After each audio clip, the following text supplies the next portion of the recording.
Amados, o Senhor me deu essa palavra e o pastor, eu vou tentar honrá-la como ele nos orienta a fazer compreender e entender realmente de coração e intelectualmente aquilo que se cumpriu na face, na carne, na pessoa, na obra do Cristo, né? O que na verdade a religião interpreta como uma ação revolucionária, assim como muitas religiões interpretam, nós, pelas Escrituras, reconhecemos e admitimos como sendo o sinal da redenção. Ações revolucionárias partem de governos, de partidos e de idealistas. Redenção, da parte de Deus, é um ato único e histórico, tá? Mas infelizmente a gente sabe que a religião ela explora essa capacidade idealista entre aqueles que são ignorantes e querem ser ignorantes. Porque a palavra de Deus está em mãos, ela tem que ser consultada por todos vocês para se formar conceito, para se determinar tema e significação. Então falar de Deus é um dever, como também é uma responsabilidade. Falar sobre salvação é um dever, é uma responsabilidade, como tem que ser bíblico. E eu tenho para mim, que muitos que estão hoje aqui percebem nesse ministério, essa preocupação de nós não chegarmos aqui de púlpito e fazemos aquele trabalho meio de psicologia religiosa, de ficar incentivando você a acreditar no milagre, trabalhando otimismo e essa coisa toda que o movimento evangélico tem feito claramente. Porque de forma alguma, mesmo que a gente acredite, mesmo que a gente concorde, mesmo que a gente declare, até em nome de Jesus a gente diga isso, vai acontecer. Se não for bíblico, Deus não vai aprovar. Há uma metodologia, um sistema que Jesus cumpriu, que é independente dele, e que a igreja segue agora. A mesma norma, a mesma regra, o mesmo sistema, o mesmo método. Porque se não for da maneira como ele fez e como ele pré-ordenou, esquece, porque por mais que você tenha em teu coração de que Deus vai fazer alguma coisa por você, você, como eu, como todos, está sob uma avaliação dele e a gente, obviamente, vai ser avaliado. Como a situação vai ser avaliada. Evitando esse otimismo, esse positivismo mental que a igreja hoje, infelizmente, ela se entrega inteiramente, ignorando isso, consulta. Se Jesus realmente fez isso, se ele realmente pregou isso, se ele realmente deixou isso à igreja como mensagem. E infelizmente, o povo pagante dessa religião escrota que é o movimento evangélico hoje, está negando inteiramente isso. Então diríamos que, com base em Lucas, capítulo 17, verso 11 ao verso 19, nós vamos levantar aqui, dentre outras coisas que o pastor eu vou tratar, o verdadeiro conceito de milagre, ou a função dos milagres no ministério messiânico de Jesus. Tá? Por que milagre ali, no acontecimento da vida dele? O que Deus queria com isso? Usando o Filho aqui entre nós, para fazer todo tipo de milagre. Então existem alguns detalhes que o pastor eu vou expor para vocês aqui, não é a primeira vez que eu prego sobre isso, tá? Mas que é interessante revisar. É interessante você abrir teu coração e entender e compreender que se Deus realmente, pela sua infinita misericórdia, tenha feito alguma coisa na tua vida, tá? A nível de intervenção, de colaboração, de socorro, você precisa entender o que Ele está requerendo de você, o que Ele está querendo de você. E aqui nesse caso, como todos os outros bíblicos e históricos, não é só chegar aqui, testemunhar e agradecer. Muito obrigado, Senhor, por essa bênção, porque a religião também faz isso com os ídolos. Você tem que entender qual é a função do milagre correspondente à fé cristã. O que Deus está querendo com isso, por meio do Filho? Realizar isso na sua vida, que está muito além dessa expectativa, tá? De você ter uma simpatia por Jesus e uma mera gratidão pelo que Ele te fez. Obrigado, Santo Expedito, pelas bênçãos que recebi até aqui, é como tem feito com Jesus e o Evangelho, muitos que estão dentro da igreja hoje. Foi claro? Amém. Primeiro detalhe para nós aqui. Entendemos a situação. Esses homens que compõem o texto de Lucas 17:11, os famosos leprosos, a lepra, ela já era uma identidade, diremos assim, religiosa para muitos judeus, uma identidade religiosa de impureza. Para Israel, para os judeus, conforme mesmo até o texto de Levíticos 13, a lepra ela era um sinal de pecado, como também de rebeldia com Deus.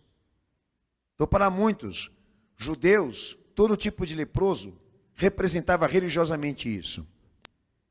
Representava uma natureza, uma situação imprópria, religiosa, ou até mesmo de comunhão com Deus. Ritualmente eles eram impuros, eram profanos, eram comprometidos. Esse é o primeiro detalhe. O segundo detalhe é que todos eles eram forçados a viverem separado de qualquer pessoa. Diríamos que eles não tinham direitos sociais. Aonde eles conviviam e viviam eram separados da sociedade. E todas as vezes que eles tinham que entrar na sociedade por alguma razão lógica, eles tinham que eles mesmos gritarem alto: impuros, impuros. E avisar que eles estavam chegando, para que se houvesse alguma pessoa ali no recinto, elas pudessem ter tempo de se afastar. Porque se tratava de uma doença infecciosa. Então diremos que esses homens, na condição de leprosos, eles não tinham direitos civis, sociais e sequer religiosos. Eram pessoas completamente separadas de tudo e de todos. Tá? Haviam aqueles leprosários, historicamente se confirma isso, onde todos eles viviam em comunidade. E ninguém ia lá. E ninguém os visitava. Então a situação desses homens, quando eles correm para Jesus, eles correm assim, como a última carta, ou a última chance, ou a última esperança. Porque a doença que eles portavam, cientificamente ela é incurável. Se você olhar o Evangelho, você vai prestar atenção numa realidade que ela reflete a nossa. Deus ele trabalha debaixo de perspectivas assim. Para que ele comprove que ele é Deus e que ele tem poder, ele atinge os aspectos da vida humana que o homem não dá conta. Que o homem é incapaz. Na medida em que o homem ele está reduzido à capacidade de ser alguém ou de se defender de alguma coisa, exemplo, Deus pode ser mais Deus na vida dele. Por isso, porque caso vier realizar alguma coisa, vai ser reconhecível e legítimo aquilo que ele fez. Porque ele já estava numa medida, o homem deplorável e miserável, numa medida reduzida. Então diremos que o milagre, ele tem esse sentido para as Escrituras. A definição dele é um ato sobrenatural da parte de Deus. Mas um ato sobrenatural da parte de Deus que, nesse evento, tem que ficar confirmado que não existiu causa natural. A causa não foi do acaso e nem natural. E quando eu digo natural, eu digo da natureza. Organicamente falando. A gente fala na teologia como ação secundária. Por essa hipótese aqui de eficiência humana, ou até mesmo eficiência da natureza. Tomou um chazinho e por isso foi milagre. Fez uma alimentação adequada e por isso que Deus aproveitou, ajudou e fez o milagre. Foi no médico e Deus abençoou a mão no médico e ajudou a extrair aquela doença, coisa que vocês têm costume de falar, e não pode ser considerado milagre uma coisa desse tipo, que tem ação secundária e tem a natureza eficiente. Eu digo causa material. Pastor, o senhor está querendo dizer que Deus não pode usar a mão dos médicos? Não, Deus não pode usar as mãos dos médicos para fazer milagre. Porque não fez com o filho dele, vai fazer com a igreja agora. Milagre é milagre.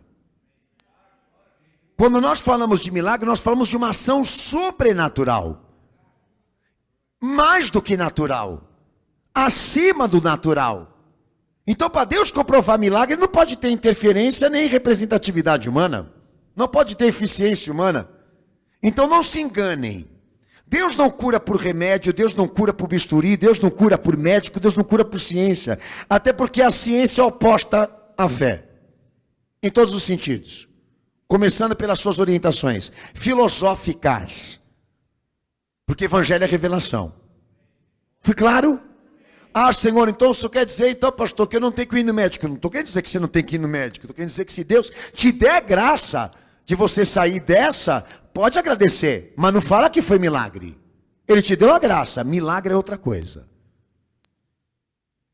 Não existe milagre com ações secundárias e com essa força material de eficiência que eu já deixei claro aqui, que é humana, e é humana mesmo. Agora, quando Deus age, Ele age por uma ação primária, Ele age por uma ação que, segundo as Escrituras, ela interfere, ela transgride a ação natural das coisas.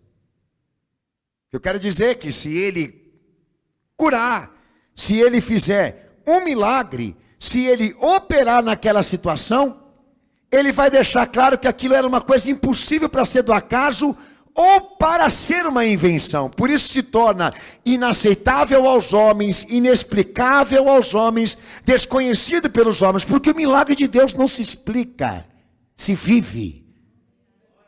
A ciência não explica, Deus só comprova. Por isso que Ele faz questão de transgredir as ações naturais para deixar claro exatamente o quê? O antes e o depois. O antes estava assim. E o que tem agora foi o que Jesus realizou. Foi o que Deus operou. Vocês estão entendendo aqui? Esse é um detalhe importante que eu tenho que dizer a vocês. O que poderia então, pastor, considerar aqui uma ação contrária à natureza? Aquele cego de nascença, quando ele vê a existência, ele já veio cego. Os discípulos chegaram para o Senhor e disseram: olha, esse aí está cego porque o pai e a mãe pecou, e por isso ele nasceu assim. O Senhor disse: não, ele nasceu assim para que o poder de Deus se manifeste. E foi lá, meteu barro nos olhos do garoto e falou para ele o quê? Agora você vai lá no tanque e lava. Não foi isso? Amém ou não? E depois que ele foi e lavou e a vista veio para ele, o que esse jovem fez? Ele foi e se apresentou para aqueles que o conheceram antes. E quando foram contestar o milagre, não tinham como contestar, porque todo mundo conviveu com o garoto, viveu com ele e viu ele sempre cego. Não havia como montar ou forjar alguma coisa naquela situação. Isso é uma transgressão e alteração de fatores naturais.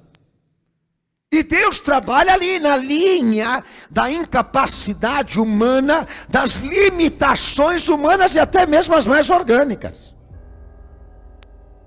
Por isso que quando a ciência apareceu e se destacou no campo da necessidade fisiológica, substituiu Deus na vida das pessoas, e agora ao invés de vir para a igreja, elas vão para a farmácia.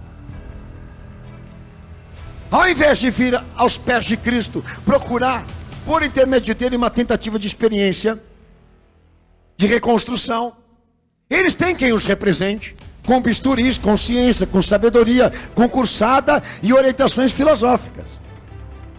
Então vocês que são a favor de que a ciência é de Deus, você está equivocado, que nem biblicamente você pode fundamentar uma coisa desse nível e desse tipo. Por isso que eu disse, Jesus, ele é o método, ele é o sistema da igreja. E se os milagres cessaram dentro da igreja, você tem que se perguntar por quê. E não é porque Deus parou de operar, mas porque, infelizmente, Deus vem sendo tratado pelos homens como um produto de solução urgencial. E a igreja não pode ser vista como lugar da bênção, que você entra, pega a bênção e vai para casa, mas como um lugar onde Jesus fala, um lugar onde Jesus revela a sua palavra.